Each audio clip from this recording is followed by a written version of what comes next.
também creio que eu também quero fazer um pouco disso. Tenho orado ao Senhor e Ele tem me dado algumas revelações, algumas palavras em si. Eu queria colocar assim para os irmãos, para que os irmãos possam receber.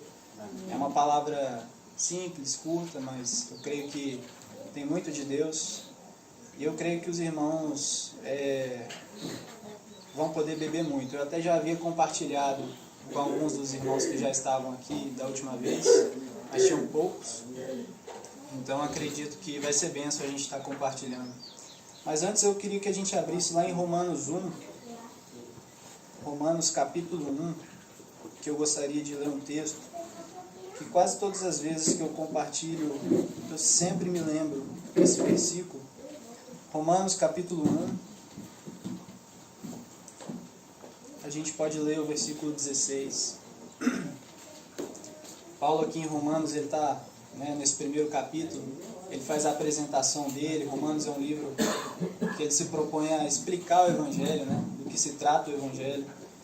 E no versículo 16, Romanos 1,16, Paulo diz assim: porque não me envergonho do Evangelho, porque é poder de Deus para a salvação de todo aquele que crê, primeiro do judeu e também do grego, visto que a justiça de Deus se revela no Evangelho, de fé em fé, como está escrito: o justo viverá por fé. Irmãos, de todas as vezes, meus pais sempre me ensinaram, para mim e para Sara, a gente sempre prestar muita atenção no momento da palavra. Às vezes quando a gente é mais novo, a gente é inquieto, não consegue entender essas coisas.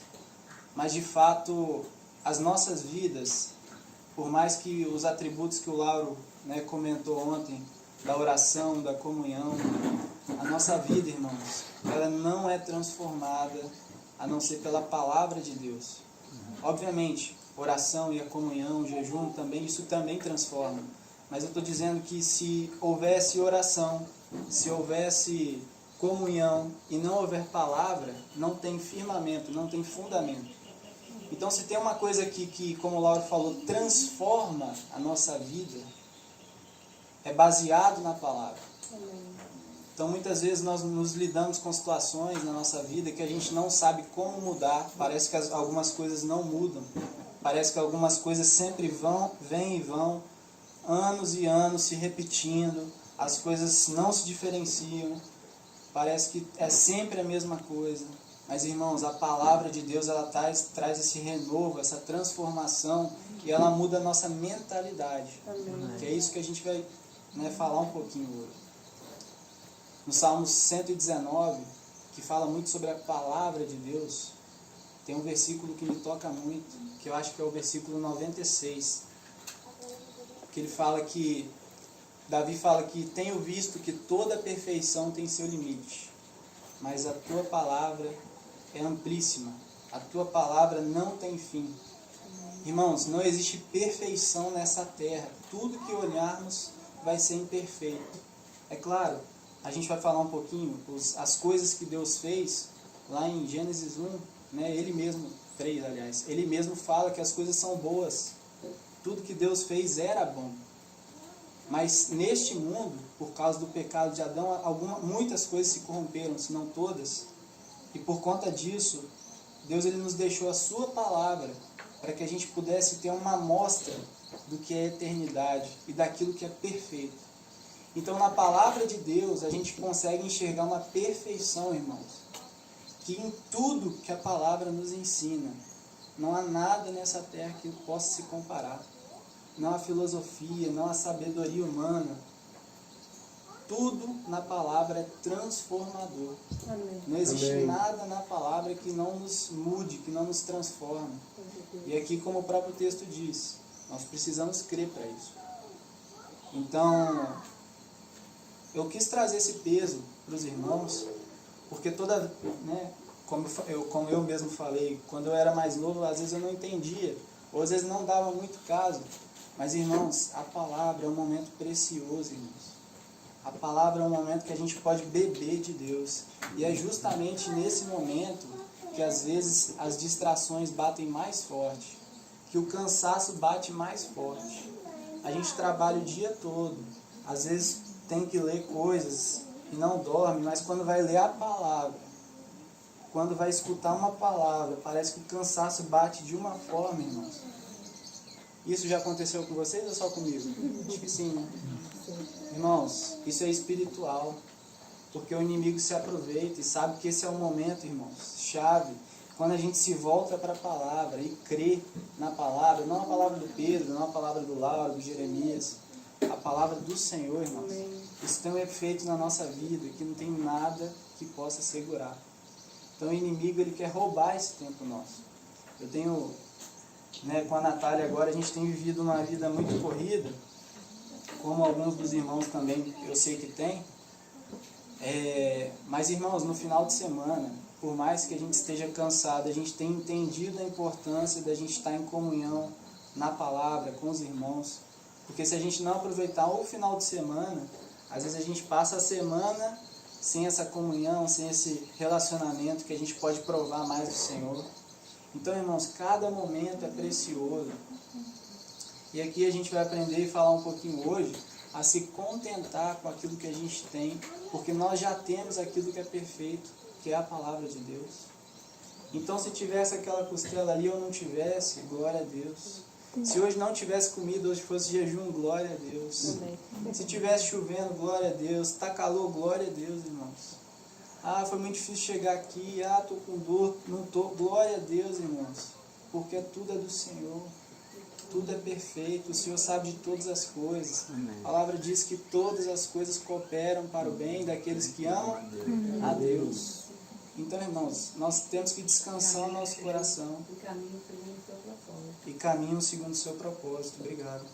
Então, irmãos, nós temos que nos voltar para o Senhor com esse pesar, com esse coração, para que possamos ser transformados. Amém? Então, eu gostaria de abrir um texto aqui com os irmãos. É 1 João 2. Quem puder abrir aí, puder ir acompanhando. 1 João 2, versículo 15.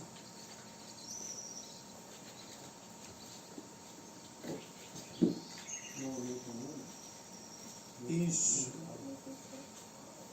1 João 2, versículo 15. O pessoal até já conhece aí. Alguém gostaria de ler? Não ameis o mundo, nem as coisas que há no mundo. Se alguém amar o mundo, o amor do Pai não está nele. Perdão, 15. Pode ler até o 17, perdão.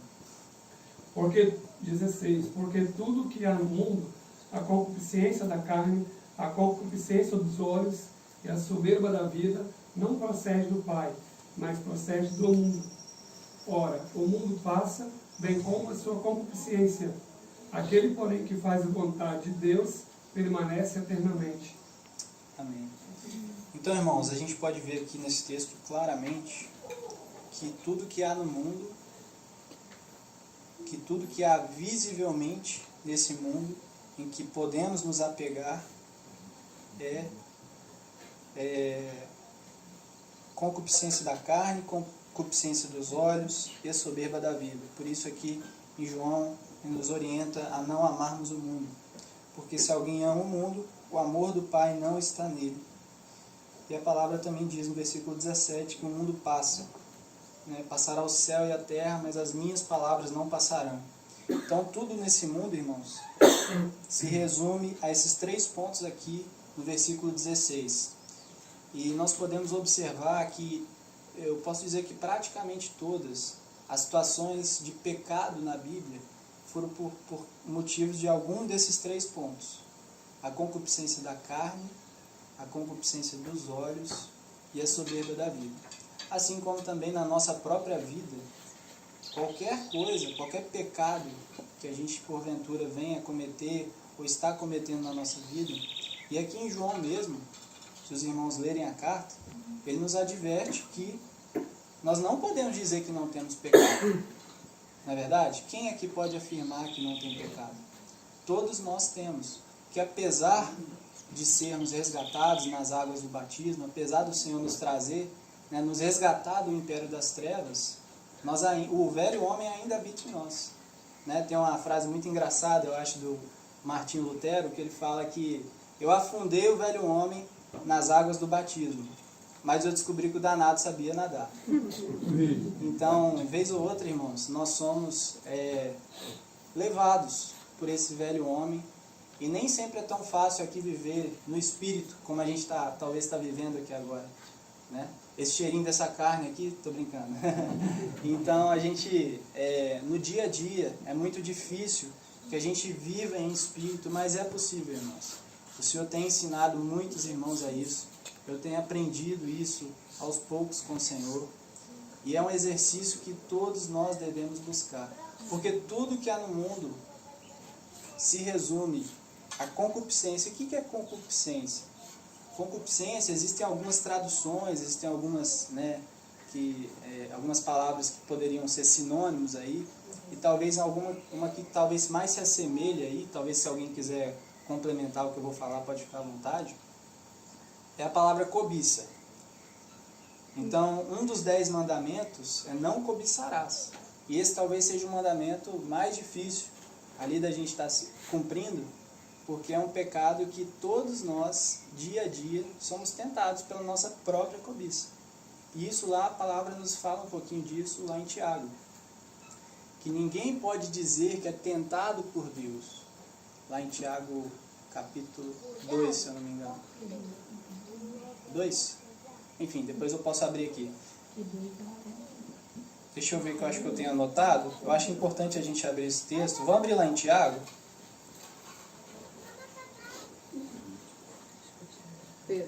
Cobiça, desejo, também seria um sinônimo. Cobiça, desejo. Se você até pesquisar na internet ou alguma coisa assim, você vai ver que a concupiscência ela está relacionada ao desejo sexual, à imoralidade, a essa paixão infame, e não necessariamente é relacionado só ao sexual, porque na verdade a cobiça ela é muito mais ampla. Né? E nós sabemos que tudo que cobiçamos é por conta do nosso pecado. 1,13. 1,13? Isso, obrigado. Então, irmãos, aqui em Tiago, capítulo 1, versículo 13, a palavra nos fala: ninguém, ao ser tentado, diga, sou tentado por Deus, porque Deus não pode ser tentado pelo mal, e Ele mesmo a ninguém tenta. Ao contrário, cada um é tentado pela sua própria cobiça, quando esta o atrai e o seduz. Então a cobiça, depois de haver concebido, dá luz ao pecado, e o pecado, uma vez consumado, gera a morte. Em algumas traduções, essa palavra aqui, cobiça, é a mesma palavra lá de concupiscência que a gente acabou de ler. Então, nesse sentido, irmãos, a gente consegue compreender... O maus desejos, outra tradução, maus desejos. Maus desejos, obrigado. Você vê que é muito mais amplo do que somente o âmbito sexual.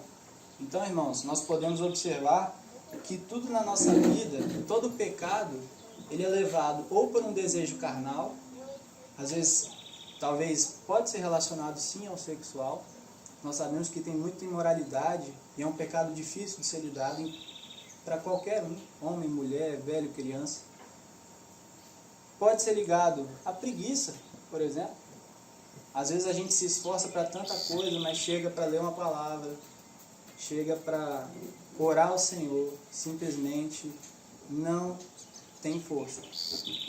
Porque é a nossa carne. A tentação da nossa carne, ela não quer as coisas espirituais. Lá em Gálatas 5, a palavra também fala sobre isso. E qual outro pecado nós poderíamos dizer? Vários, irmãos. A nossa carne, tudo que a nossa carne quer é conforto. Tudo que a nossa carne quer é comer o melhor. Uma vez eu ouvi um irmão falando uma coisa muito interessante. Irmão, sempre quando chega uma pizza ou um pedaço de carne que a gente vai comer daqui a pouco, a gente já olha o pedaço maior, mais suculento, mais bonito, que a gente quer pra gente. Então você já sai escolhendo ali.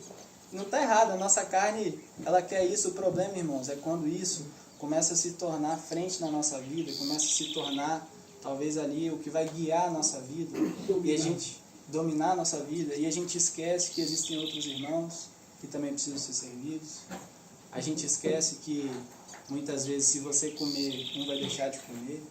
Então a nossa carne ela sempre vai querer para mim, para o nosso desejo. E se a gente se deixar dominar por isso, irmãos, não sobra carne ali para ninguém. Ou nós podemos dizer que o reino de Deus não vai ter parte conosco, porque a gente está amando as coisas desse mundo. E o nosso corpo só serve a esse mundo, porque quando as coisas do Senhor não vai servir nada. E a concupiscência dos olhos, a cobiça dos olhos, o que nós podemos dizer? Também, se você pesquisar, vai estar relacionado, algumas pessoas vão dizer, unicamente ao sexual, mas não é. Você pode desejar o carro de alguém. Você pode desejar o carro de alguém. A vida de alguém. A vida, o status de alguém, o trabalho de alguém. Você olha e quer aquilo para você.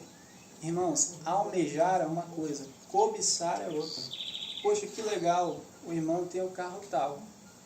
Eu gostaria de, talvez um dia, conseguir alcançar, juntar um dinheirinho para comprar esse carro.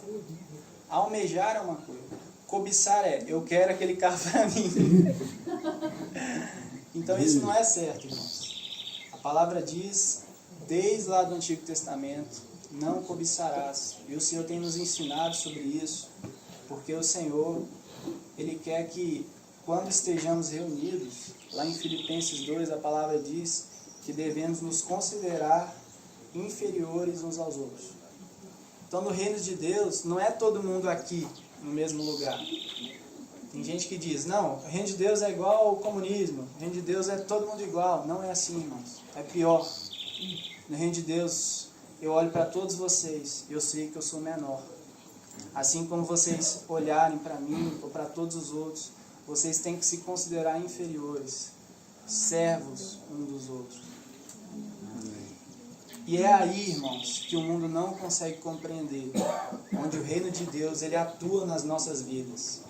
Porque se eu me considero servo a todos vocês e vocês fizerem o mesmo, irmãos, ninguém vai ser soberbo, ninguém vai querer passar por cima de ninguém, ninguém vai querer cobiçar alguma coisa do outro, porque eu olho para o meu irmão, eu quero o melhor para ele. Se ele puder ir de carro, eu puder ir a pé, eu vou, irmãos. E Jesus já falava isso. Se alguém te pedir para andar 1 milha, anda 2. Se alguém te pedir uma capa, dá 2, não é isso? A túnica. Dá mais, irmãos. E é esse o coração que o Senhor quer de nós, irmãos. Então, esse coração moldado na simplicidade, no doar, eu sei que eu estou cansado, irmãos, mas eu vou levantar para servir do mesmo jeito. Eu estou morrendo de sede, eu estou morrendo de fome, mas eu vou dar lugar para o meu irmão, que eu nem sei se está com tanta fome igual eu. Por quê, Pedro? Porque esse é o reino de Deus, irmãos. Jesus veio para servir, não para ser servido. Isso é tremendo, o mundo não consegue conceber isso, irmãos. Isso é só no reino de Deus. Nenhuma instituição humana consegue institucionalizar. Institucionalizar é colocar regra. Aqui nós somos uma instituição porque nós temos uma regra. Não uma regra de faça isso, faça aquilo, mas algo que nos rege nesse sentido. Então, irmãos, nós somos a igreja do Senhor. Amém. Nenhuma outra instituição nesse mundo se compara à igreja. Um pouquinho do que o Lauro falou ontem. Né? A gente tem um estatuto. Né? Exatamente, nós temos um estatuto, assim como uma empresa, por exemplo. Então, o reino de Deus, ele só é concebido e discernido por meio de coisas espirituais. E existem coisas espirituais, ou se não todas, que só se discernem espiritualmente. Então nós não podemos compreender as coisas do Espírito, irmãos, na carne. Então por isso que nesse momento, quando eu falei lá no início, às vezes eu sei que vocês estão cansados, às vezes com fome, às vezes preocupados com alguma outra situação, mas aqui é o momento em que o Senhor ele trabalha nas nossas vidas através da palavra e que nós entregamos todo o nosso corpo, nosso cansaço, toda a nossa preocupação no Senhor e entramos no descanso do Senhor. Esse é o momento que Ele nos fala, que o Teu Espírito Santo ministra nas nossas vidas, irmãos. E nós temos que crer nisso. E por último, aqui versículo de 1 João, voltando lá em 1 João 2, ele fala sobre a soberba da vida. É muito interessante que às vezes cada um desses três, eles até se confundem, ou eles até se integram, né? Quando a gente vai identificar nas nossas vidas. Mas a soberba da vida, e a gente vai ler alguns textos para explicar isso, tá, irmãos? Aí vai ficar mais claro. Mas a soberba da vida é quando eu quero ser alguém que eu não fui chamado para ser. Quando eu quero ser superior. A gente não está dizendo agora que eu tenho que me considerar superior, inferior a todos vocês. Então a soberba é quando você quer inverter esse papel e trazer essa figura de você em cima e os outros embaixo. E foi exatamente ao contrário que Jesus fez. Jesus veio nessa terra, se submeteu a todos, para que ele, por meio de Deus, pudesse ser glorificado. Mas Jesus, ele lavou os pés dos discípulos. Ontem a gente estava sentado aqui comendo peixe, irmãos. Os irmãos se lembram? Os irmãos sabiam que lá em João, no finalzinho de João, depois que Jesus ressuscita, né, aparece para os discípulos umas 2 ou 3 vezes, Jesus, ele faz um peixinho na brasa para os discípulos. Você já pensou comer o peixinho na brasa que Jesus fez? A palavra diz que Pedro e os discípulos estavam pescando, e eles estavam com dificuldade até para pegar peixe. E aí Jesus manda jogar a rede, eles pescam 157 grandes peixes, se eu não me engano é esse número. Está lá no finalzinho de João, vocês podem conferir. E quando os discípulos chegam à praia com o barco cheio de peixe, Jesus já estava lá, irmãos, não só esperando, mas já com o peixinho na brasa pronto. Jesus nem precisou esperar os discípulos, traz o peixe que agora eu vou fazer para vocês. Eu mando o sustento para vocês e eu já tenho aqui. Isso mostra que Deus, ele não depende de nós, não depende de homens. Os discípulos chegaram, já tinham sustento ali, né, da profissão deles, que eles eram pescadores. E quando chegaram, ainda foram alimentados pelo próprio Jesus. Irmãos, que Deus é esse, irmãos? Esse é o nosso Deus. E essas coisas, eu vou repetir várias vezes, elas não se discernem através da carne, mas somente através do Espírito. Amém? E a soberba da vida, completando esse texto aqui para a gente dar uns exemplos, a soberba da vida é quando justamente eu quero ser alguém que eu não fui chamado para ser. Em Coríntios a palavra diz, me corrija se eu estiver errado, é Coríntios, a palavra diz que cada um permaneça naquilo que foi chamado, na fé de cada um. Então, irmão, se você vive no...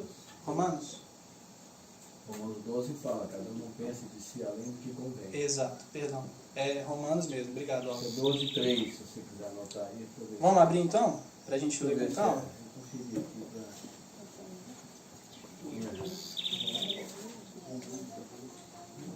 12:3. Isso, vamos ler lá. Romanos 12, versículo 3. Um texto muito bom para a gente também.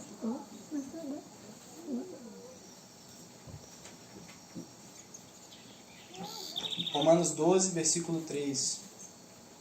Porque pela graça que me foi dada, Paulo dizendo, né, digo a cada um dentre vós que não pense de si mesmo além do que convém. Antes, pense com moderação, segundo a medida de fé que Deus repartiu para cada um. Vou ler só até aqui, o texto é tremendo também, daria para a gente falar mais coisas, mas temos outros aqui para vermos. Irmãos, olha que tremendo. Muitas vezes, nesse mundo de hoje, que a gente está vivendo, e alguns textos que a gente vai ler, a gente vai ver isso, um dos grandes problemas que a gente tem hoje é comparação, né? Uma vez eu ouvi uma frase interessante, que a comparação é a métrica da infelicidade. Quanto mais você se compara, mais infeliz você é. Está diretamente proporcional, né? Os dois vão para o mesmo lado. Então, irmãos, na nossa vida só há contentamento quando a gente para de olhar para onde a gente não foi chamado para olhar. Porque na palavra a gente foi chamado para olhar para o Senhor. Você quer se comparar? Compara com a vida de Jesus. Anda a pé, servia, lavava os pés dos outros, fazia peixinho na brasa para os outros. Quem não sabe fazer peixe aí, igual eu, tem que aprender. Só sei limpar, mas tem que aprender a fazer completo. Então, irmãos, quer se comparar? Compara com Jesus. Mas nesse mundo de hoje, com as redes sociais, com a internet, a gente tem acesso à vida de pessoas talvez muito mais próximo do que a gente nunca imaginava e do que os antigos nunca tiveram. A nossa cabeça está uma confusão, porque a gente entra, às vezes, para ver uma coisa na internet que você nunca imaginava que aquela pessoa poderia fazer aquilo, e você acaba vendo ela fazendo, fazendo uma viagem, pô, também quero. Mas, irmão, você olhou aquilo, você cobiçou aquilo, tudo bem, não tem problema, mas às vezes não foi o Senhor que te trouxe essa coisa. Foi algo que você trouxe do mundo, uma concupiscência sua. E às vezes a gente tem que tomar cuidado com essas comparações, com as coisas que a gente vê, não só na internet, mas no dia a dia, no cotidiano, e começar a olhar para o Senhor, irmãos. O Senhor, Ele tem aquilo que é melhor para nós. Então a gente não precisa se comparar. E se quisermos nos comparar, que possamos nos comparar ao próprio Senhor. Amém? E aí vamos partir para os exemplos. Eu tenho 3 textos aqui que são mais rápidos. Vamos começar lá em Gênesis, falando de Adão e Eva. Gênesis 3, de 1 a 6, a gente vai ler. Gênesis 3, de 1 a 6.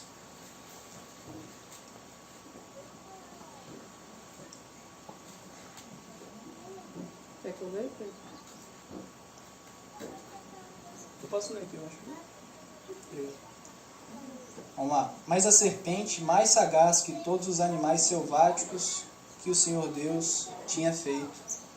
Lembra dessa palavra, sagacidade. A serpente era o animal mais sagaz, né, dos que o Senhor tinha feito. Disse a mulher: é assim que Deus disse: não comereis de toda a árvore do jardim? Respondeu a mulher: do fruto das árvores do jardim podemos comer, mas do fruto da árvore que está no meio do jardim, disse Deus: dele não comereis, nem tocareis nele, para que não morrais. Então a serpente disse à mulher: é certo que não morrereis, porque Deus sabe que no dia em que dele comerdes, se vos abrirão os olhos como Deus, sereis conhecedores do bem e do mal. Vendo a mulher que a árvore era, primeiro ponto, irmãos, boa para se comer. Segundo ponto, agradável aos olhos. E terceiro, desejável para dar entendimento. Tomou-lhe o fruto e comeu. E deu também a seu marido, e ele comeu. Aí só lendo o último aqui, o 7, abriram-se então os olhos de ambos, percebendo que estavam nus. Cozeram folhas de figueira e fizeram cintas para si. Irmãos, acho que está bem relacionado os textos, né? Não precisa nem explicar tanto. A gente acabou de ler que existem 3 tipos de concupiscência: da carne, dos olhos e a soberba da vida. E aqui, em Gênesis, o primeiro pecado de todos, aqui no versículo 6, Eva foi tentada pelos 3. Ela via que o fruto era bom para se comer, agradável aos olhos, atraente e desejável para dar entendimento. Então a carne de Eva foi atraída com aquele fruto. Os olhos de Eva foram atraídos com aquele fruto. E talvez o pior de todos, ela sabia que naquele fruto não só era gostoso, não só era vistoso, mas ela sabia que esse fruto também poderia torná-la talvez igual a Deus, pelo menos no pensamento dela, foi o que a serpente queria dar a entender. E nós sabemos o fim da história, sabemos que depois eles pecaram, que não era nada disso, e era uma tremenda mentira da serpente. Então, irmãos, tudo que se resume nesse mundo, se resume ao que aconteceu aqui com Adão e Eva. As coisas que nos são oferecidas hoje, que não contemplam o raio, né, aquilo que vivemos hoje no reino de Deus, é tudo mentira. Ele parece que é bom, Mas só no Senhor nós temos a plenitude. Só no Senhor nós temos aquilo que verdadeiramente era bom. Até porque, meus irmãos, a gente acabou de falar de comparação. A comparação é uma grande mentira, né, dessa comparação que nos traz essa infelicidade, é que às vezes nós nos comparamos por aquilo que nós não deveríamos comparar, no sentido de tantas coisas que poderíamos nos comparar, nós comparamos justamente com aquilo que não deveríamos, né? Então, o que eu estou querendo dizer aqui? Eva e Adão, os dois eles tinham todos os frutos do jardim para comer, para olhar, para ver na obediência de Deus que traria, né, entendimento ali, foi obediência a Deus. Mas eles miraram justamente naquilo que eles não foram chamados. E às vezes na nossa vida é assim. De tudo que a gente tem, a gente quer justamente aquilo que a gente não pode. Irmãos, se tem algo que Deus não nos deu, também coopera para o nosso bem. Parece que a nossa vida hoje é uma repetição do que aconteceu com ela e com a serpente. Parece que é a mesma coisa, a gente sempre cai na tentação do que a gente não pode. Parece que é uma repetição, a gente quer o que Deus falou para a gente fazer. É verdade. É verdade. É hoje. Inclusive, um pastor falando uma vez, falou assim, eu não acho justo Adão e Eva ter pecado lá atrás e eu ter que pagar por conta do pecado deles até hoje. Ele falou, não, realmente, vamos fazer um trato, a partir de hoje você não pode pecar mais. Valendo. Se você pecar, você está fazendo igual a Adão e Eva. Então, irmãos, a palavra diz lá em Romanos que todos pecaram e carecem da glória de Deus. Essa concupiscência, esse retrato daquilo que aconteceu com Adão e Eva, é um retrato daquilo que acontece nas nossas vidas todos os dias. E a palavra de Deus, irmãos, ela quer nos trazer a consciência do pecado. Eu preciso ler um texto aqui em Romanos 3, rapidinho. Quem não quiser abrir não tem problema, mas eu vou abrir rapidinho aqui. Romanos 3, olha que tremendo o que a palavra fala. Romanos capítulo 3, versículo 19. Ora, sabemos que tudo o que a lei diz aos que viveram na lei, diz para que se cale toda a boca, e todo mundo seja culpável perante Deus, visto que ninguém será justificado diante dele por obras da lei, em razão da qual pela lei vem o pleno conhecimento do pecado. Então, irmãos, de tudo que temos falado aqui hoje, se você talvez não tenha essa consciência de que você talvez, Pedro, esse negócio acho que não se aplica muito a mim não. Eu acho que essa soberba da vida aí, esses exemplos que você está dando, eu não fico olhando, cobiçando o carro de ninguém, eu não olho muito essas coisas. Eu acho que isso aconteceu só com algumas pessoas, comigo não aconteceu. Não uso nem internet, né? Eles falam, não tem nem internet. Não uso nem internet. Irmãos, aqui em Romanos 3, a palavra fala, Paulo está explicando sobre a lei, né, dos profetas, né, da Torá, aquilo que foi escrito lá em Moisés. Paulo aqui está nos ensinando, irmãos, que todos pecaram e carecem da glória de Deus. E tudo que a lei diz, a lei diz, né, a palavra encarnada, cumprida em Cristo, é para que possa nos trazer pleno entendimento, plena consciência de que pecamos. Então, irmãos, todas as vezes que nos voltamos para a palavra de Deus, a gente tem que se sentir, ao invés do que muitos pensam, ao invés de a gente se sentir bem, que palavra tremenda, às vezes nós temos que nos sentir pequenos, inferiores, menores. E trazer o arrependimento para as nossas vidas. Então esse é o Evangelho, a gente ter essa consciência de que pecamos, de o que aconteceu com Adão e Eva também acontece conosco no dia a dia, e a gente ter esse pleno entendimento. Senhor Jesus, eu quero me arrepender, porque eu sou pecador. Tem misericórdia de mim, porque eu sou pecador.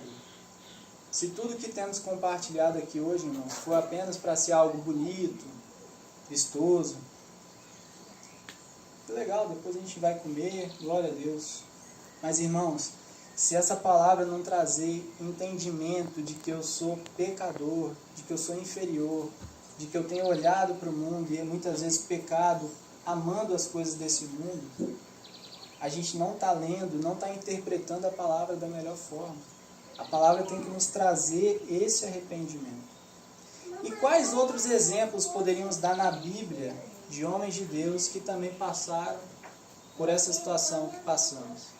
Na última vez aqui, eu vou falar rapidamente, não vou abrir os textos. Na última vez nós citamos a vida de Noé, que a palavra diz que Noé, assim que pousou em terra depois da arca, não é esse Noé aqui não, é o Noé lá do Antigo Testamento, parente do Lauro, parente do Lauro da Giana, da Elise. A palavra diz que Noé, acho que está em Gênesis, eu esqueci o texto agora, acho que é o capítulo 6, se não me engano, por aí. Que ele se bebeu muito. 9? Obrigado. Quem quiser abrir lá também, pode abrir.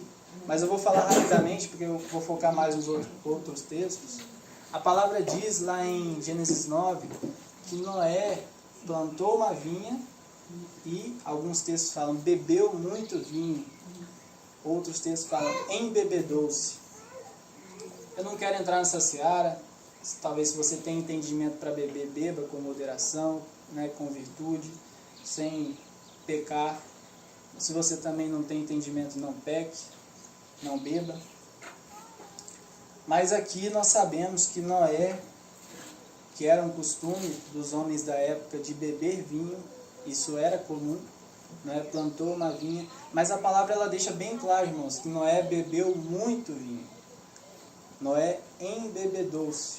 A minha tradução fala que ele se embriagou. Se embriagou.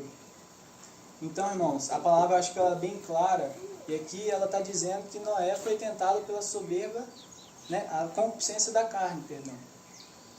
A concupiscência da carne é aquela que talvez, né, nesse momento, está ali tomando e não se sacia, não diz basta, não diz tá bom. E Noé acaba pecando e no desenrolar da história muitas coisas ruins acontecem, né? A família de Noé se divide. Então nós podemos citar esse texto de Noé, que ele foi tentado pela concupiscência da carne. Eu lembrei esses dias também, um texto em que quase José do Egito foi tentado ali pela soberba da vida. Nós sabemos que a história de José do Egito é muito bonita, que ele foi traído pelos seus irmãos e depois os perdoa. Mas naquele momento em que os irmãos chegam, né, na casa, no palácio ali, e José identifica a vida deles, sabe que eram seus irmãos. Noé, no desenrolar da história, ele até, né, faz com que o mais novo permaneça ali uns dias. Irmãos, José sabia quem ele era, ele sabia do poder que ele tinha, e ele poderia cometer uma atrocidade ali com a família dele. Porque ele poderia ser soberbo, ele poderia entender quem ele era e o que ele tinha poder de fazer. Mas ele perdoa, ele escolhe perdoar os seus irmãos. Mas a soberba da vida ali quase que pega José. Porque se ele fosse soberbo no sentido de se colocar superior, esquecer do Senhor e apenas querer se vingar dos irmãos dele, ele poderia ali fazer uma atrocidade na vida dos irmãos. Muitas vezes na nossa vida, nós estamos em posições de superioridade a umas pessoas. Às vezes muito comum no trabalho, né?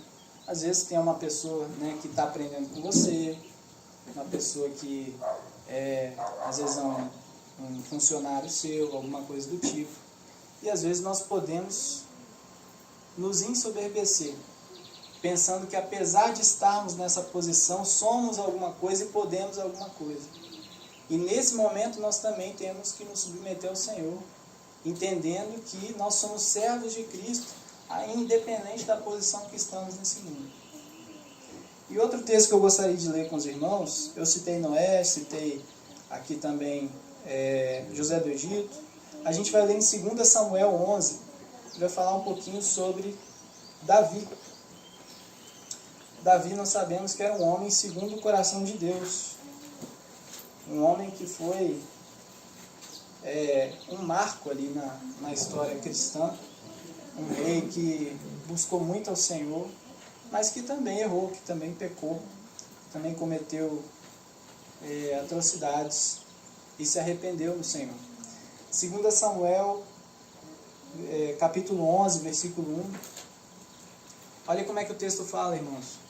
Decorrido um ano, no tempo em que os reis costumavam sair para a guerra, enviou Davi a Joabe e seus servos com ele, e a todo Israel, que destruíram os filhos de Amon e sitiaram Rabá.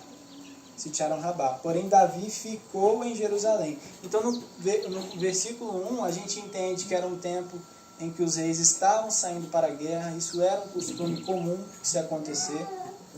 E Davi ficou em Jerusalém. Davi era um homem que sabia guerrear, que poderia guerrear, e que deveria estar ali, guiando o povo dele ali na guerra. E vamos ler, versículo 2. Uma tarde, levantando-se Davi no seu leito, e andava passeando no terraço da casa real. Davi levantou de tarde, irmãos. Davi passeando ali no terraço da casa real, e nós sabemos que o povo estava em guerra, e Davi no palácio, andando no terraço. Daí viu uma mulher que estava tomando banho, era ela muito formosa. Davi mandou perguntar quem era. Disseram-lhe, é Batseba, filha de Eliã, e mulher de Urias, o heteu. Então enviou Davi os mensageiros que a trouxeram. Ela veio, ele se deitou com ela, tendo se purificado da sua imundícia, voltou para sua casa, e a mulher concebeu e mandou dizer a Davi, estou grávida. Então olha que texto curto que já mostra uma desgraça tremenda que aconteceu na vida de Davi. O texto ele é muito sugestivo e bem claro, mostrando como é que Davi foi induzido e acabou caindo nessa situação.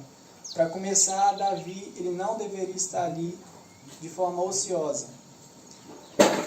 Isso é muito importante a gente compreender, porque, irmãos, na nossa vida, principalmente nós homens, a ociosidade é um perigo.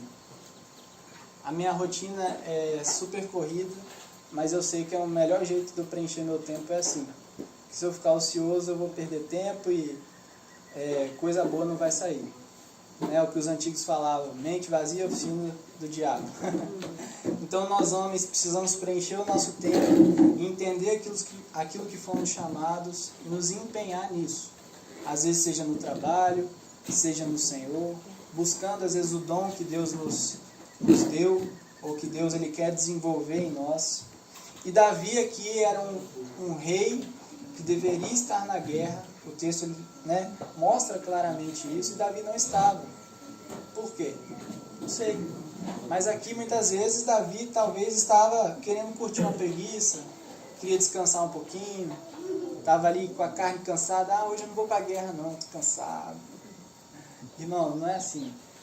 Paulo dizia que ele esmurrava o corpo dele, para que o reino de Deus pudesse prosseguir. Nós temos que entender, irmãos, que tempos como esse, tempos em que a igreja está reunida, não é tempo de, não só aqui, mas em todo momento, não é tempo de curtir preguiça, não é tempo, às vezes, nem de relaxar. Às vezes a gente tem que se empenhar no serviço do Senhor. Às vezes a gente tem que se empenhar a buscar o Senhor. Amém. Às vezes o cansaço bate, às vezes, hoje é domingo, a gente queria relaxar, mas isso aqui é a palavra de Deus. Aqui é o momento em que o Senhor está nos falando, e principalmente, a gente está vivendo no Espírito. Porque muitas vezes viver no Espírito, a gente pensa que é flutuar, que é viver nas alturas, igual os anjos. Viver no Espírito é esmurrar a carne, irmãos. Se eu estou morto de cansado, mas eu estou buscando o Senhor, eu estou vivendo no Espírito. Porque não é viver no mundo da lua, é estar sendo guiado pelo Espírito. Amém. E muitas vezes, para ser guiado pelo Espírito, a nossa carne vai ser subjugada a muito cansaço. Então nós temos que entender essas coisas e entender essas verdades ouvidas para que delas não nos desviemos. Jamais cumprireis as concupiscências da carne. Gálatas 5. Devemos andar no Espírito e jamais cumprir as concupiscências da carne. Amém. E vamos ler agora, irmãos, o último exemplo que eu gostaria de ler com vocês, em 1 Reis, capítulo 19. 1 Reis, capítulo 19. E a gente vai falar um pouquinho sobre a vida de Elias. Talvez aqui agora, irmãos,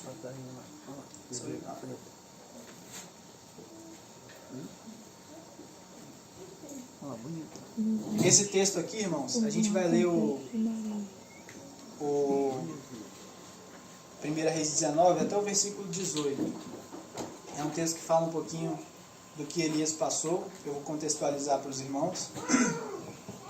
E parece às vezes que não tem muito a ver com o que a gente está falando, mas vocês vão ver que é tremendo. Né? Só para a gente contextualizar um pouquinho, quem foi Elias? Né? Elias foi um profeta do Senhor, em que em Israel ele é considerado talvez um dos profetas em que mais teve, né, em que mais houve a manifestação do poder de Deus através de um homem. Tanto que quando Laura até citou ontem, quando perguntaram para os discípulos, né, para o pessoal lá, quem vocês dizem que eu sou? Alguns responderam, você é o Elias, porque existem profecias dizendo que Elias viria, mas não seria Elias, seria o espírito de Elias, a manifestação, o poder de Elias, que foi manifestado na vida de Elias. E isso se manifestou em Jesus. Então a vida de Elias, irmãos, aqui no versículo, quem quiser ler com calma depois, leia 1 Reis 17, 18 e 19, vai entender todo o contexto aqui da vida de Elias. Elias era um homem que no capítulo 18, talvez esse é um dos textos, estudiosos já ouvem falando, em que nunca houve uma manifestação de Deus tão grande, né, exceto tirando Jesus, óbvio, tão grande, através da vida de um homem, quanto aqui em 1 Reis 18. Elias sozinho, ele enfrenta cerca de 450 profetas de Baal. Você já pensou, irmãos, você lutar em oração contra 450 macumbeiros ou alguma coisa do poder do mal aí? Deve ser algo pesado espiritualmente. E Elias, ele fez algo que parecido. No Antigo Testamento existiam vários deuses, existem estudos que mostram que eles fizeram um ritual, só para eu não expliquei direito, né? Aqui foi colocado os profetas de Baal contra Elias para provar quem iria ser o maior Deus, ou o Deus verdadeiro. E Elias, ele aceita o desafio, e os 450 profetas de Baal, né? Os feiticeiros, aqui eles fazem um ritual para manifestação ali do poder do Deus deles. Não dá certo. Existem indícios que mostram que até sacrifício humano teve nesse ritual. E Elias, ele não somente ele era um homem que manifestava o poder de Deus, mas ele também era um homem ousado. E através dessa ousadia, Deus ele também se manifestava na vida dele. Aqui Elias, ele, além de enfrentar esses profetas, ele também zombou desses profetas, mostrando que ele realmente tinha coragem e que era um homem ousado no Senhor ali para enfrentá-los. Mas eu estou só contextualizando rapidamente, porque senão a gente vai falar muito, e eu não queria falar especificamente disso. Então a gente sabe que Elias foi um homem muito usado por Deus, ousado, um homem que tinha intrepidez, um homem assim valente, que enfrentava as trevas do mundo espiritual e não tinha medo. Mas aqui no capítulo 19, a gente vê que aconteceram algumas coisas ali com Elias, talvez, né, ele ficou meio balançado com algumas coisas. Vamos ler com calma? Acabe, né, que era o rei da época, fez saber a Jezabel, sua mulher, tudo quanto Elias havia feito e como matara todos os profetas à espada. Elias, ele não somente derrotou os profetas que eu acabei de falar de Baal, mas depois matou todos eles, a mando do Senhor. Então Jezabel mandou um mensageiro a Elias a dizer-lhe: façam-me os deuses como lhes aprouver. Se amanhã, a estas horas, não fizer eu a tua vida como fizeste a cada um deles. Ou seja, Jezabel aqui, a mulher ameaçou Elias. E aqui no versículo 3, Elias ficou bem balançado. Temendo, pois, Elias levantou-se para salvar a sua vida, se foi e chegou a Berseba, que pertence a Judá, e ali deixou o seu moço. A palavra diz aqui que o homem que no capítulo anterior, que enfrentou 450 feiticeiros sozinho, um homem ousado, intrépido no Senhor, ficou balançado por causa da ameaça da mulher do rei. Teve medo.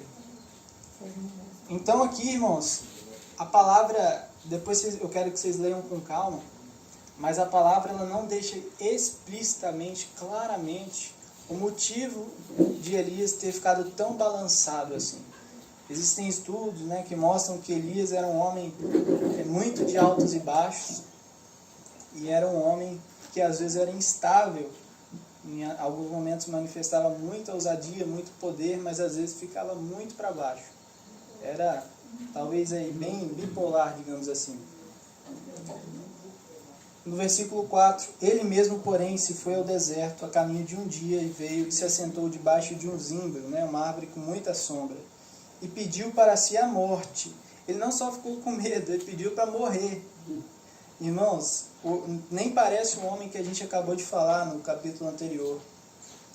E disse: basta, toma agora, Senhor, a minha alma, pois eu não sou melhor do que os meus pais. Esse versículo aqui, essa fala aqui de Elias, talvez ela revele muita coisa dessa bipolaridade, entre aspas, né? Bipolaridade é uma coisa talvez bem diferente, mas eu vou colocar entre aspas essas duas personalidades, esses altos e baixos que Elias tinha. Mas aqui nós podemos ver que Elias estava cometendo um erro que muitas vezes nós cometemos. Senhor, toma minha alma, porque eu não sou melhor que os meus pais. Elias aqui, ele estava se comparando, né, aos antepassados, aos antigos, né, homens de Deus que houveram, né, antes dele. E Elias estava dizendo: eu não sou melhor que eles, eu não posso fazer nada. Jesus, eu não sou ninguém, porque quando eu olho, nossa, eu olho para o meu pai, meu Deus, o que eu estou fazendo aqui? Eu devia estar nem segurando esse microfone. Irmãos, Elias estava se comparando com outros homens. E talvez esse foi uma das métricas ali que trouxe ele tão para baixo. Porque quem mandou Elias se comparar? Irmãos, cada um permaneça naquilo que foi chamado, na fé de cada um. Você não é igual Laura, não é igual Jeremias, o Gilmar não é igual Anderson, não é igual Elise, não é igual a Natália, a Gleide. Cada um é cada um. E Deus usa cada um da sua forma. Então, se Deus te chamou para fazer uma coisa, não é para você olhar se fulano fez ou não, ou se fez melhor que você, ou se não fez. Enfim, Deus te chamou para fazer, vai e faz. E vai em paz. Amém. Então, isso é um pouco do que Deus tem feito e um erro gravíssimo que Elias cometeu. Irmãos, nós não estamos falando de qualquer homem, nós estamos falando de um homem em que houve uma tremenda e diversas vezes, e outros milagres também são citados, manifestação do poder de Deus. Amém. Está falando de Elias, mas Elias foi derrubado.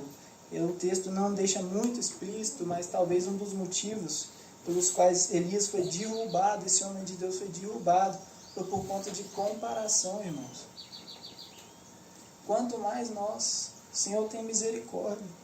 Se nós começarmos a nos comparar, se nós olharmos para a vida de um irmão e não vermos Cristo nele, querendo aprender, mas perguntando se talvez por que eu não sou igual a ele, e se indagando perante Deus, que a gente vai ler aqui que Elias também fez, talvez, irmãos, a gente não vai crescer espiritualmente. Então a gente tem que olhar para o foco, que é Cristo, e prosseguir. Se Deus te chamou para tocar violão, toca. Pode falar. Eu só queria reforçar essa ideia que cada um de nós tem dons, né, como fazer de um jeito, outros de outro. Não importa se a gente vai fazer, que a gente, diante dos nossos olhos ou dos olhos dos outros, se é pouco ou muito, mas na verdade todos nós dependemos do Senhor, né? Então, se o que nós fizemos foi pouco e se o outro fez diferente de nós, mas toda a glória sempre tem que ser de Deus. Amém. Né? Então, se a gente tiver sempre isso em mente, né, sempre tentar voltar para essa ideia, porque nós somos imperfeitos e às vezes a gente sai dessa ideia, mas sempre tentar voltar para essa ideia, então isso fica, essa situação, né, esse comportamento nosso, ele fica também mais endireitado, porque não importa o que eu fiz ou o outro fez, mas o que eu fiz e o outro fez vem do Senhor, né? É o Senhor que capacita, é o Senhor que dá dons, né? Então a glória sempre tem que ser dele, né? Amém. Não nossa nem do outro. Amém. Glória a Deus. É isso mesmo, tudo que fizermos seja para a honra e glória do Senhor. Se eu vou lavar um banheiro, que seja para a glória do Senhor. Se eu vou compartilhar a palavra, que seja para a glória do Senhor. Esse tem que ser o nosso coração. Mas também não podemos, como você falou, correr dos nossos dons. Se Deus te chamou para compartilhar a palavra, por que você está lavando o banheiro? E se Deus te chamou para fazer o contrário, por que você está fazendo o mesmo? Então nós devemos correr com entendimento para aquilo que fomos chamados. E por outro lado, Pedro, a palavra diz que quem muito recebeu, muito lhe será cobrado. É verdade. Então às vezes você está comparando com coisas que você não sabe a carga que é ter aquilo. Exatamente. Ou viver aquilo. Exatamente. Muito se fala, por exemplo, de política, nesse sentido que você disse. Irmãos, independente de... Eu não estou falando de homem aqui. Não estou falando de pessoa específica. Mas se fala com muito desdém ou com muita falta de respeito, às vezes, por um cargo de presidente, do executivo do nosso país. Nenhum de nós, não vou dizer nenhum, que é muito generalista, né? Mas dificilmente algum de nós aqui conseguiria a carga de se tornar um presidente. A gente não tem ideia de que é sentar naquela cadeira lá e assumir esse comando.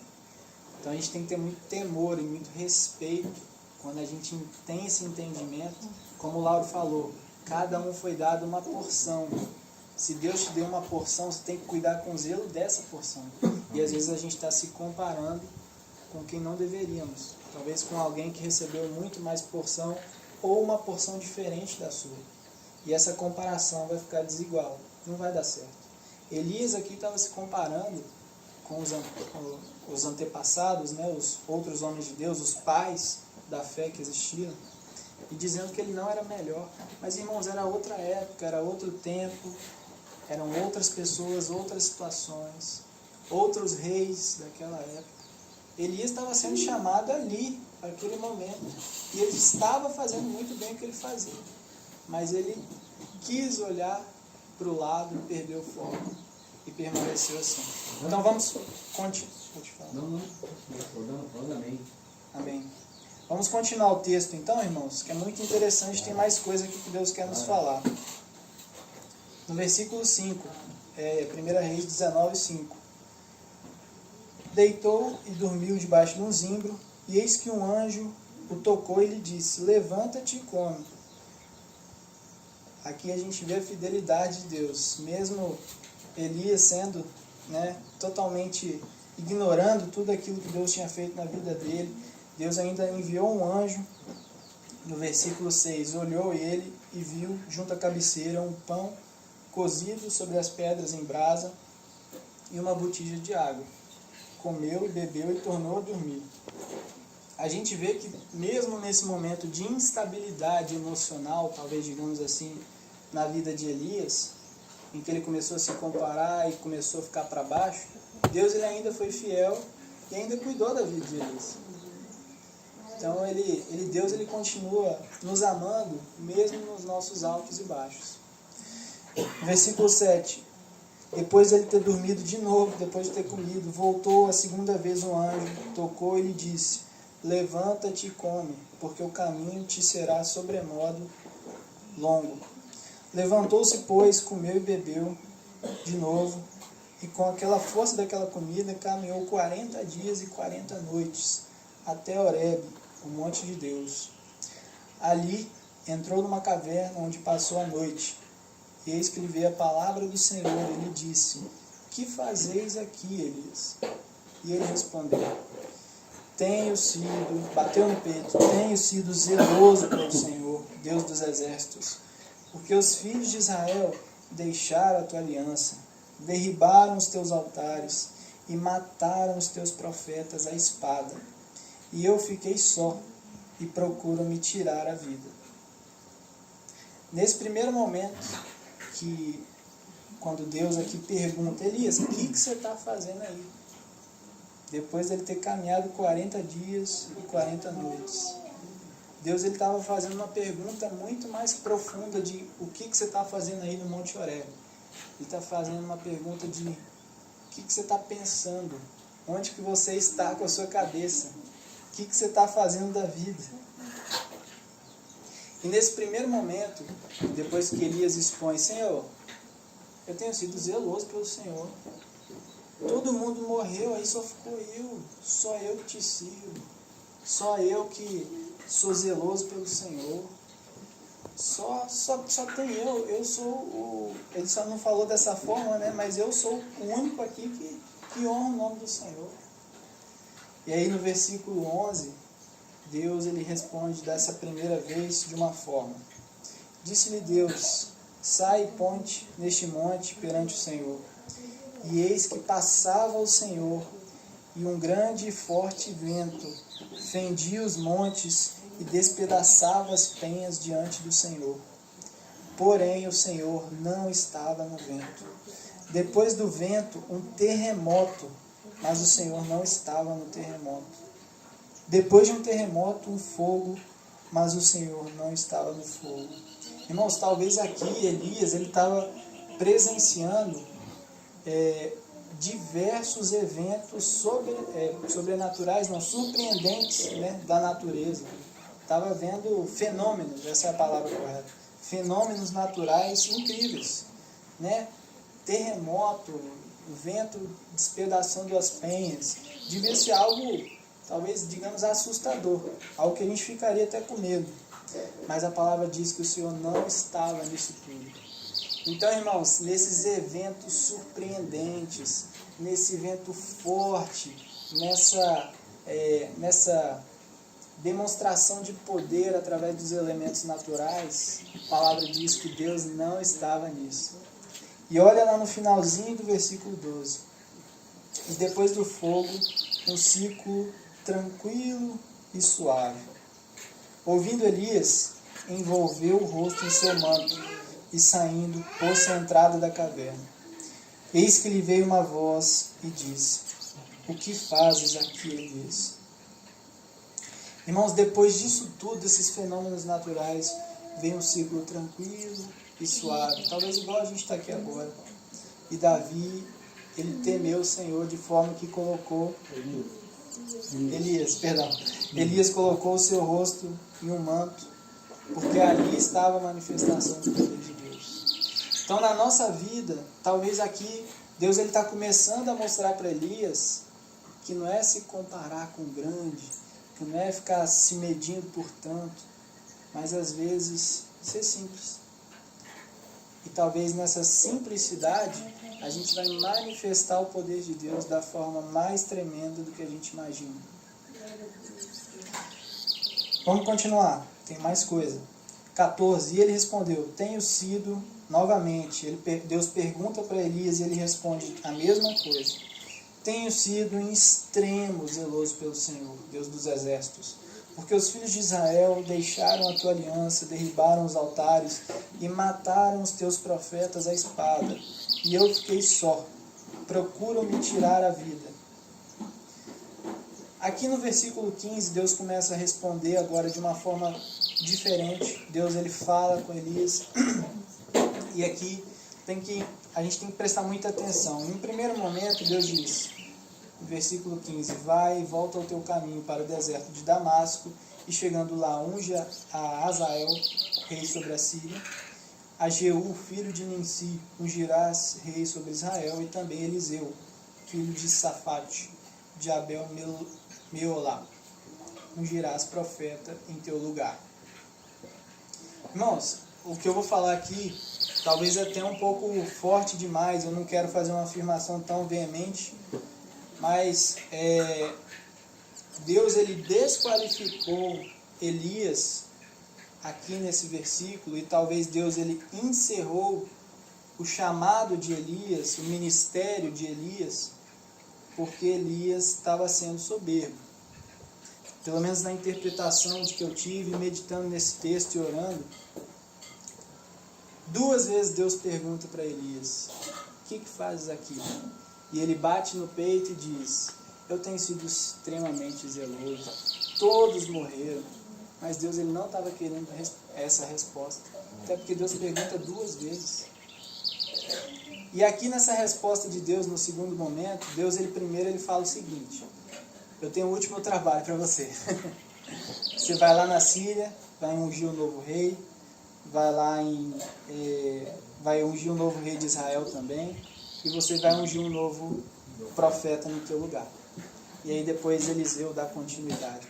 Irmãos, não significa que Deus abandonou Elias, não significa que Elias deixou de ser um homem de Deus, não significa, enfim, o que eu estou querendo dizer é que Deus ali, ele enxergou em Elias, e existem estudos, né, que falam bastante sobre isso, mas que talvez pela essa prepotência, por talvez essa arrogância, por talvez essa presunção de Elias, Deus, ele, a partir desse momento, ele convoca outro homem no lugar dele. Então olha que seriedade que nós estamos falando aqui sobre tudo isso até agora. Nesse primeiro momento que a gente tinha falado na palavra sobre a concupiscência dos olhos, da carne e a soberba da vida, isso a gente estava falando das consequências que isso traz para nós mesmos. Eu ser muitas vezes soberbo, eu querer ser muito preguiçoso, eu querer cobiçar o carro do meu irmão. Irmãos, isso é muito mais profundo. Deus está revelando através da vida aqui de Elias que isso não traz consequências só para nós, não. Isso é consequência também no mundo espiritual. Se a gente não muda a nossa atitude, Deus ele às vezes vai convocar outros homens no nosso lugar. Se a gente não abaixar a nossa soberba, se você não mandar talvez a sua preguiça embora, se você não mandar a sua presunção embora, às vezes Deus vai levantar outro homem no seu lugar. Deus vai te abandonar? Não estou dizendo isso. Deus vai... Eu não vou ser salvo? Não estou dizendo isso. Estou dizendo, irmãos, que Deus, para trabalhar, Deus, para atuar nessa terra e manifestar o poder dele, ele precisa de homens humildes, sedentos, ensináveis, homens que se submetem.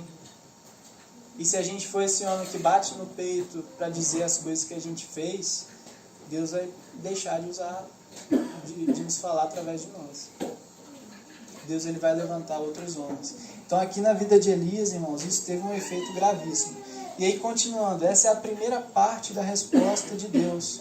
Deus ele fala, né? Você vai ungir novos reis, vai ungir um novo profeta. E ele diz no versículo 18: também conservei eu em Israel 7.000, todos os joelhos que não se dobraram a Baal, e toda a boca que não o beijou.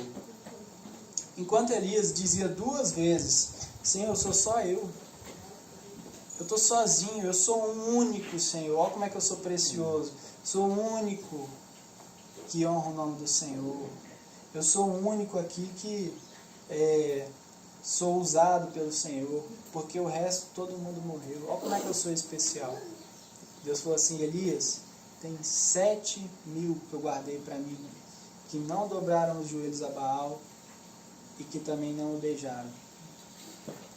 Então, irmãos, nós temos que enxergar para a nossa própria vida, e talvez isso aqui se aplica muito a Elias, mas nós também devemos trazer isso para a nossa vida, de que o Senhor ele tem, assim como a palavra diz lá em Romanos, um remanescente fiel.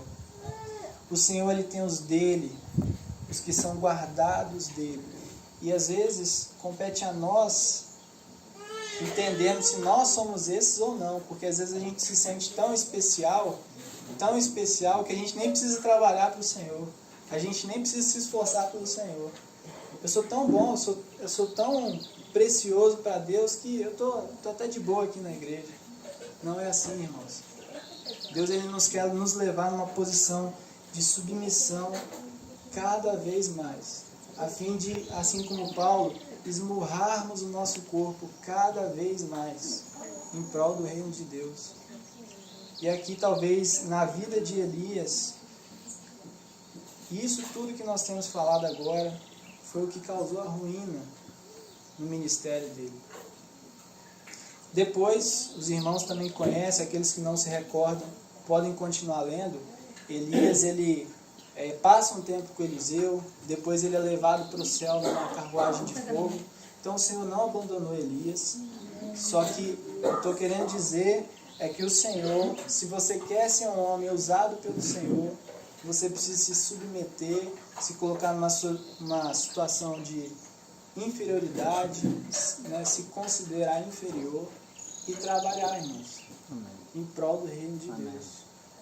Né, o Lauro falou ontem também que existem muitas outras coisas que nós poderíamos falar, né, além da oração, da palavra e da comunhão. Serviço é uma delas. Eu não quero entrar aqui hoje, mas eu queria só ler um último texto para que a gente pudesse finalizar. Está lá em 1 Coríntios.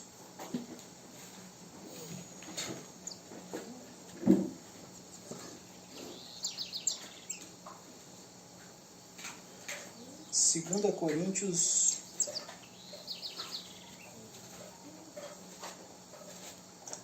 capítulo 11. 2 Coríntios, capítulo 11, versículo 1. Vou ler aqui. Amém? Amém. A palavra fala: quisera eu me suportasseis um pouco mais na minha loucura. Suportai-me, pois, porque zelo por vós com o zelo de Deus, visto que vos tenho preparado para vos apresentar como virgem para um só esposo, que é Cristo. Mas receio que, assim como a serpente enganou a Eva com a sua astúcia, assim também seja corrompida a vossa mente e se apague da simplicidade e purezas devidas a Cristo. Se na verdade vindo alguém... Não, acho só até o 3 mesmo. Irmãos, olha que tremendo. Nós primeiro lemos um texto em 1 João falando da soberba da vida, da concupiscência da carne e dos olhos. Lemos também Gênesis, em que Eva foi tentada pelos três, Adão e Eva.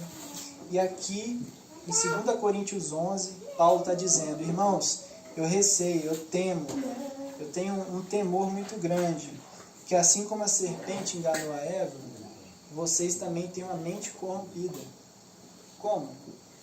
Abandonando a simplicidade e a pureza devidas a Cristo.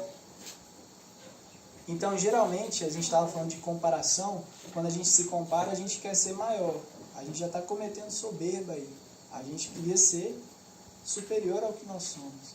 E aqui, Paulo está dizendo que se nós quisermos ter uma mente livre, uma mente santa e sã, nós precisamos permanecer na simplicidade e pureza devidas a Cristo.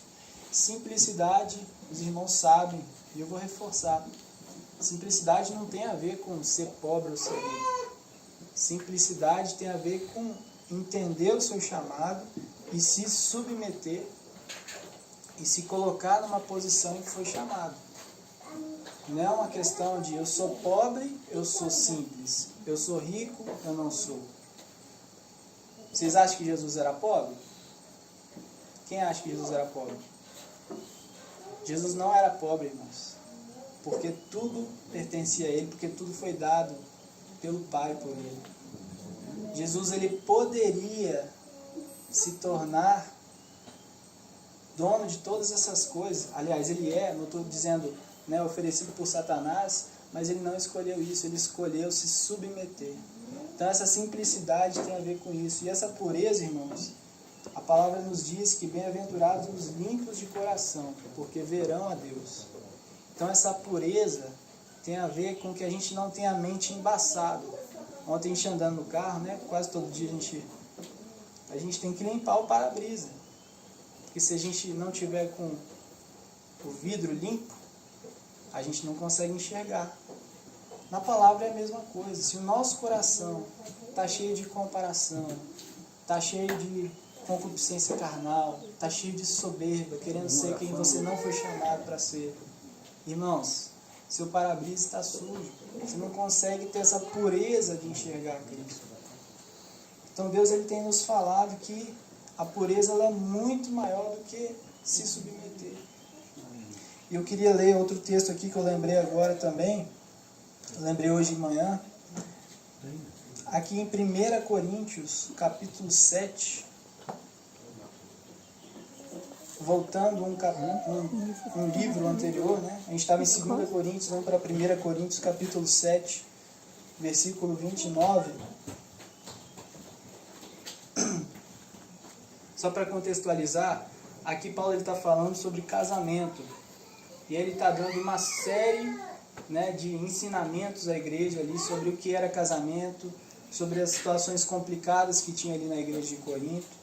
E aqui, nesse versículo, ele está encerrando, né, aquilo que ele está falando sobre casamento. Ele diz mais ou menos assim, antes de ler eu vou contextualizar. Irmãos, não importa se é para fazer isso ou aquilo, se o certo é isso, o certo é aquilo. No final das contas, no espremer do limão, é o versículo 29. Isto, porém, vos digo, irmãos, o tempo se abrevia. O que resta é que aos casados como se não fossem, mas os que choram como se não chorassem, os que se alegram como se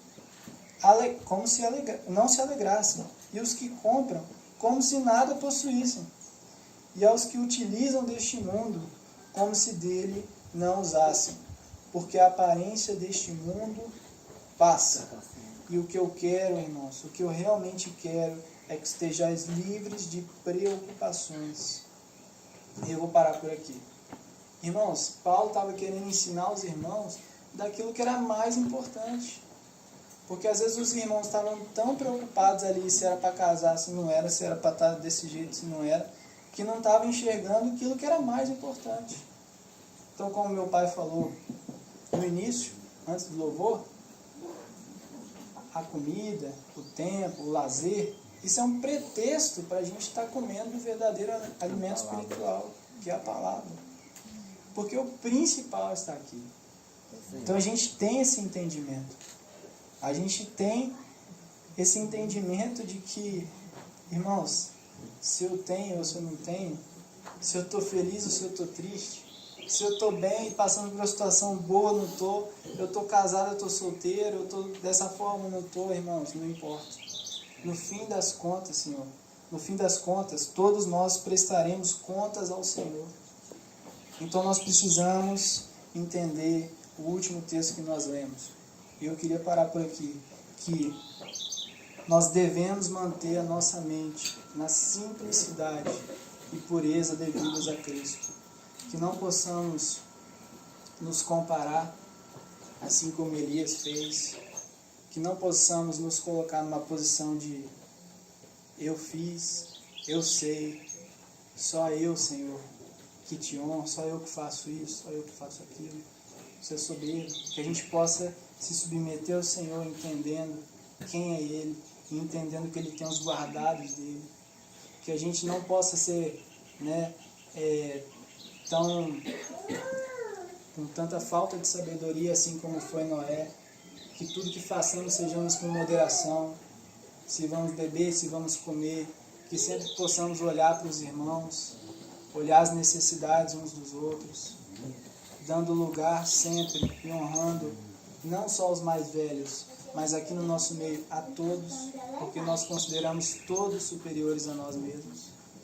Que não possamos ser ociosos como Davi foi, no sentido de que ele sabia que deveria estar fazendo determinada coisa e não estava fazendo. Este mundo tem muitas e muitas atratividades e coisas que nos deixam relaxados, e às vezes é exatamente isso que o nosso corpo quer, mas não é isso que fomos chamados. Irmãos, que nós possamos ser no reino dos céus os mais cansados quando chegar lá, porque lá a gente vai descansar de fato.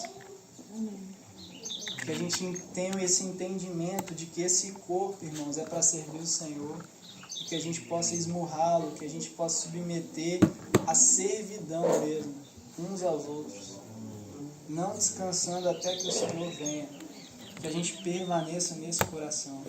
Também eu gostaria de orar, depois se alguém quiser comentar alguma coisa, pode falar, só gostaria de orar antes.